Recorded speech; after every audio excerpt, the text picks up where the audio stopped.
Hey there, thanks for tuning into Duckbricks. I'm Chris and welcome to a 2023 LEGO Ninjago core review. Now we've already reviewed every single set in the entire wave as part of a mega review, but for these reviews we'll be taking a look at each of the individual sets in a little bit more detail. First off, we're actually going to go largest to smallest this time in a little bit of a reverse order that we usually do. This is Zane's Ice Dragon Creature. It is the $100 largest set of the wave and the largest dragon we have gotten ever for Zane. But if you do want to check out the rest of the models, we've got them all right here. Now, if we just come around over to this side, you can actually see all of the models on display here. So we are ready to put out our reviews of all of these particular sets, starting off with the Ice Dragon. But of course, we'll be going through each and every single one in the coming weeks. So thanks so much for tuning in. Let's jump right in to the review. Okay, so this is the largest so far of the 2023 LEGO Ninjago sets, set number 71786, Zane's Ice Dragon Creature, retailing for $100 US, 100 euros, and coming with 973 pieces, at a 10.3 cent price per part ratio. This is the largest dragon that we've ever gotten for Zane ever, and does a lot of firsts for Ninjago, including the first 6-legged dragon. This is the first time we've gotten a dragon with more than 4 limbs, and for also the first time in Ninjago, a set of this size having a full-on alternate model, as shown off in the instructions and the back of the box, where you can rebuild the dragon into a dragon mech type of character. This is a really interesting thing for Ninjago to do, because Ninjago isn't really known for giving us alternate builds, especially for sets as large as this. The last time that we even got one for Ninjago was with Kai's Ninja Mech Jet, which was for the Prime Empire wave in 2020, but that was for a much smaller set. And this is an $100 set with a full-on alternate build, which is certainly very, very interesting. But for this review, we'll just be focusing on the main build. The alternate build uses a lot of the pieces of the set, but not all of them. I probably will pick it up at some point whenever the set goes on sale or something, or I have another chance to get an extra copy of it. I will go ahead and get the alternate copy just to have my Ninjago collection quote-unquote complete, but since it's $100, I'll wait a little bit to do that. Now, in terms of the build itself, you have 2 of our hero characters, Zane and Pixel, returning from the core wave in 2022, and we also have 3 different Bone Warriors, the Bone King, a Bone Knight, and a Bone Warrior, all from the kind of newer style of a cross between the Ghost and the Skulkin, and we'll take a closer look at the minifigures later on, actually right after taking a look at this. We have 2 little side builds for the Bone Warriors, and it's pretty cool seeing all sorts of different unique builds for the characters, but mostly all of the main pieces for this build go into the massive $100 dragon, so we'll take a look at this in detail right now. Starting off with articulation. So articulation is actually very, very good on a model, especially of this size. You've got full ball joint articulation for the head, which can be moved around back and forth as well as up and down, especially on 2 different joints of the neck here, so that is very nice to see. You can really get the head all the way moved up. You also have the wings, which are flappable on newly recolored gold sockets. This is going to be a game changer for Bionicle fans. For those of you who follow Bionicle and the stuff that we do for Bionicle on this channel, I have held off on running the Golden Skinned Being Fanon contest before these become available on Bricks and Pieces / Pick-a-Brick, because it is so cool LEGO is finally doing the socket piece in gold. It's been a long time coming, and I'm just very happy we're finally able to see this in gold, because we never even got that when Bionicle G1 itself was running. So the set introduces these sockets in gold for the first time, and here they're specifically used to be able to flap the wings. So you can flap the wings up and down like this, which is actually a pretty significant range of motion, especially when you look at it from different angles. You can really see just how much you can move the wings up and down. They also have a little bit of extra articulation on these joints, so you can kind of turn them on the clips here, but they don't actually hold up that way. There's no way to actually make it keep this position. As soon as you let go, the wings will just flop back down, but they're good in action, where if you want to have it maybe flapping like this, you can pretend to be using the clip here to flap it back and forth. So this is a completely vertical-like wingspan here, and that will stay in place because of gravity. And then you can move it down and watch them just kind of naturally fall down. So I think that's a really nice addition. They didn't need to add on this extra bit of articulation, but I appreciate that they did. It doesn't stay that way, but it's nice that it includes it. Moving on to the back here, obviously all of the legs are fully articulated, which is very cool to see. You have the newer style of 2022 large action figure ratchet joint being used for the upper leg here, which is great to see that piece still continue to be used in a ton of different sets. You have all the feet mounted on their own ball joints, which is very nice, so you have a full range of articulation. The middle leg is a little bit interesting because it's a lot shorter than a lot of the other legs, so there's really only a couple of places where you actually will have it planted on the ground.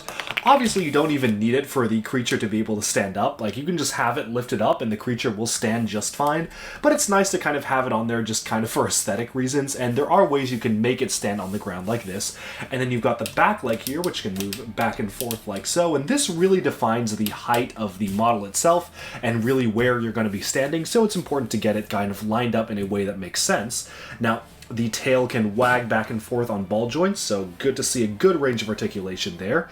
And you've also got these spike elements here, which can kind of be angled back and forth. I don't know if that was really intentional or you're just kind of meant to have them sit on top of each other, but I think it's nice. It adds a little bit of extra posability to the back of the creature itself. And overall, that is pretty much everything that you can do with the dragon. It is not one of the Evo sets, so it does not have some sort of an upgrade feature, but I would argue that it definitely didn't need it, and having the ability to actually just transform it into a mech is a lot cooler than any just standard Evo function I would expect. Now, the headpiece is actually brand new for 2023. There are two new pieces introduced here. You have a brand new dual molded upper piece for kind of an ice dragon shaping. So you've got these icy spikes on the side of the head as well as a middle ice spike. Only wish that this was available last year, because I feel like this would have been perfect to do in golden trans blue for the golden ultra dragon, but this works as well. And it's using the lower jaw element, which is also new for 2023. It's a very spiky and large element because it was specifically made for Cole's earth dragon, or I presume that's why the piece was made. You can see the usage in the earth dragon right here. We have the piece in black, and that is just the lower jaw piece being used as an upper jaw for Cole's dragon, so it's cool to see them using the pieces in different ways already. Moving onwards to the rest of the build, though, this is honestly one of the most impressive dragon builds we have ever gotten from Ninjago, and easily ranks among the best dragons they've ever done. And there are only a few ways that I feel like this could have been just a little bit improved. First of all, the body construction is wonderful. It is so cool to see just this amount of detail being included in the body itself. You have all sorts of curved elements and transparent pieces all working together to create a very scaly side of the body. You've also got these blue spikes, or kind of these light aqua spikes, which are a really nice splash of color to the color scheme here. And one thing I really like is that you have a good color progression alongside this entire creature, where the bottom is almost entirely sand blue, so that's interesting seeing the core mech kind of armor piece being colored for the first time in sand blue, and then you transition to light aqua and then the white on the top here, and then some aspect kind of highlight colors of gold and transparent blue, all of which are very, very nice to see, kind of acting as highlights for the build itself.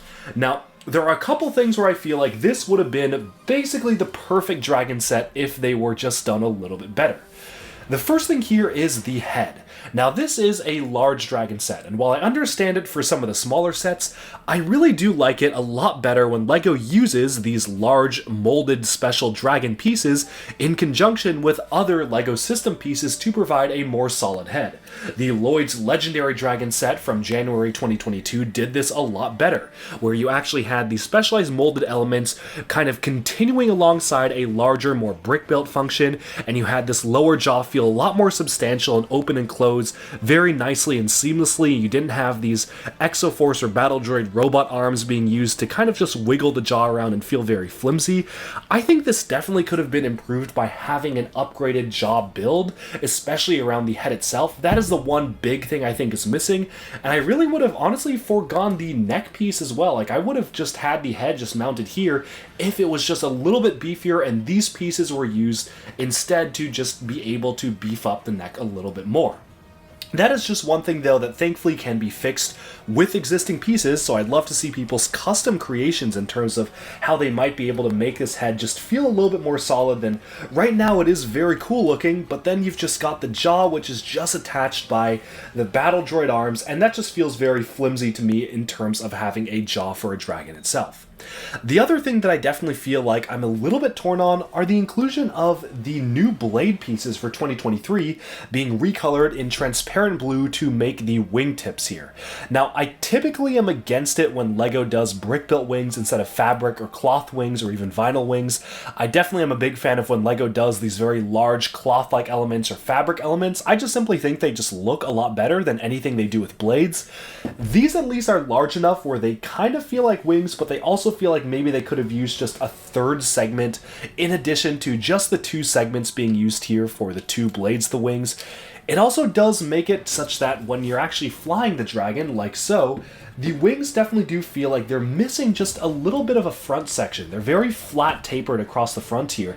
I feel like having just a little bit of an extra blade here to add on to it would have definitely improved the look by quite a lot. And again, this would have been solved by just including fabric or vinyl wings, but LEGO instead chose to just kind of go with the well-known tactic for Ninjago, which is giving us these two different segments of blade wings, which definitely are not bad. I think they look a lot better than other dragons with bladed wings, especially with stuff like the Golden Ultra Dragon or stuff like that. I do think that this is done a lot better. I just feel like it could have been done even better with fabric or vinyl. That would have been very, very nice to see being included in the set itself.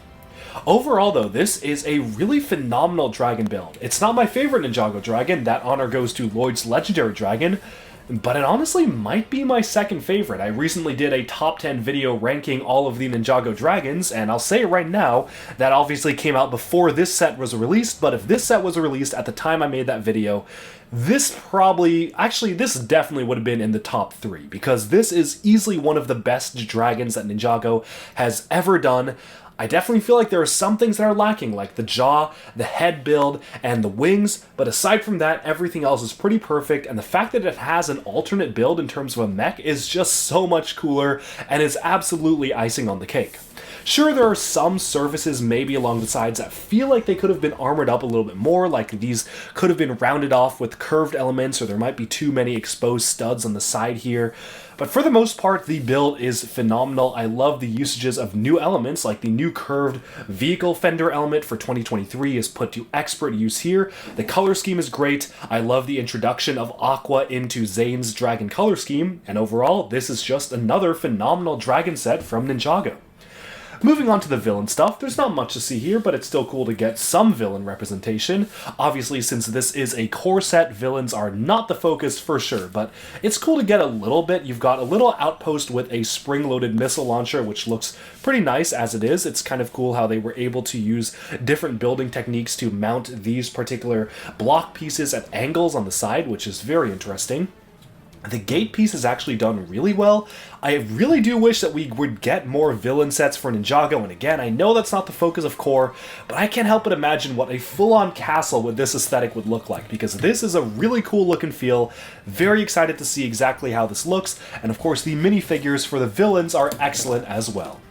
But with that, I think it's now time that we sum up all the sets and move on to the minifigures. The two returning minifigures for this set, Zane's Ice Dragon creature, are Zane himself, returning from the core wave, and Pixel, who was previously exclusive to the Ninja Dojo training set, although thankfully you could order all of her pieces from Pick-a-Brick, which is very nice for folks who did not want to purchase that one set. It is very nice to finally get a Pixel minifigure after years of not having her. It was very cool to see her appear in the 2022 lineup, and I'm glad she's appearing in more sets, given that she's basically a main member of the team at this point. She has the dual-sided face, which you can see here, and I spoke a lot more about this figure in my initial review around this time last year when the 2022 sets themselves came out, but overall a very nicely detailed figure, very nice to actually have another one to add to my collection.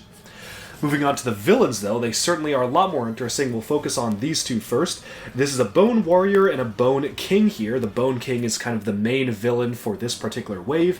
They actually all come with this specialized weapons pack, so it comes with all sorts of different weapons, like scythes and sais, and shurikens and swords and whatnot, and the crests for the bone helmet. So cool that every single one of the sets that includes these weapons has all of them included, and I really do love the aesthetic of the bone villains. They are a great mixture mixture of the Skulkin and the Ghosts, and it really does feel like they have a very unique aesthetic and vibe to them. I love the usage of just all sorts of different armor pieces to make it feel like they're different variations of the same warrior. Like this one's using the Lego Movie 2 Apocalypseburg armor piece.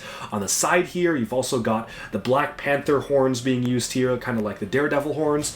And then this Bone Knight here is using a whole contraption. He's got kind of a banner for the Bone Knights on the back here. That is a very cool looking and menacing logo with a recolor of the bull skull. And he's also got the Season 13 Master of the Mountain Knight's armor piece being used here, as well as the new mold for the lower jaw and the crystallized helmet. So a very kitted out minifigure, and it's just really cool to get such a unique variety of villains, especially when they clearly are not really the main focus of this. Alright, and with that we have summed up our look at Zane's Ice Dragon creature, a very interesting build that surprisingly does actually have an alternate build in the form of a mech. Can't wait to actually build that and try it out for myself, but as of now we've summed up our review of this Ninjago 2023 set. Thank you all so much for tuning in. Be sure to stay tuned for even more LEGO news, reviews, discussion, and analyses coming away very soon, and bye for now.